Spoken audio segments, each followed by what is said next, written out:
जी, मैं चेयरमैन ज़कात कमेटी 2 साल से हूँ फराज टाउन की। इससे पहले चेयरमैन ज़कात की जो थी वो जंग सईदा में थी, फराज टाउन में नहीं थी। तो हमारे ज़रूर लोग टोटल फराज टाउन से, जिसकी 20,000 से आबादी है, टोटल 30 लोग थे जो ज़कात देते थे। जबकि ये माइग्रेट होकर आई हुई आबादी है, इसमें ज़रूर लोग बहुत ज़्यादा थे जिनको हमेशा नज़रअंदाज किया जाता था।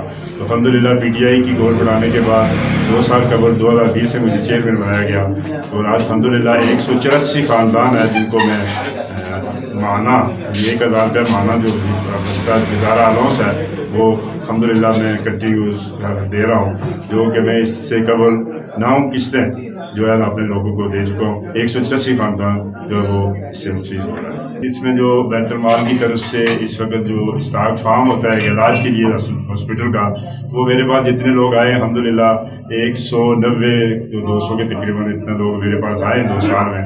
तो मैं दावे से कहता हूँ कि उनका इलाज उस पर हुआ। 3-4 केस ऐसे हैं जिनको स्टड भी पड़े और मैंने उनको फार्म जो है वो टेस्ट करके दिया।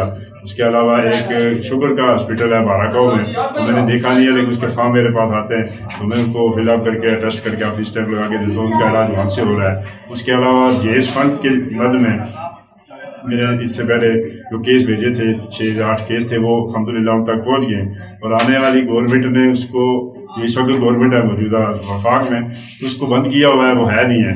लेकिन मैं ये यकीन करता हूँ कि अगर कोई अच्छी गवर्नमेंट बन गई, जब यहाँ का जो स्ट्रक्चर है वो बहाल हो गया, तो इस तरह का जो जेएस फंड का जो सिलसिला है वो भी इन तक हो जाएगा और बैतुल माल से जो हमें रिस्पॉन्स मिलेगा, मैं इंशाल्लाह अगर मैं चेयरमैन रहा और वो जो जरूर लोग हैं उन तक इंशाल्लाह मैं ये पहुँचाऊँगा।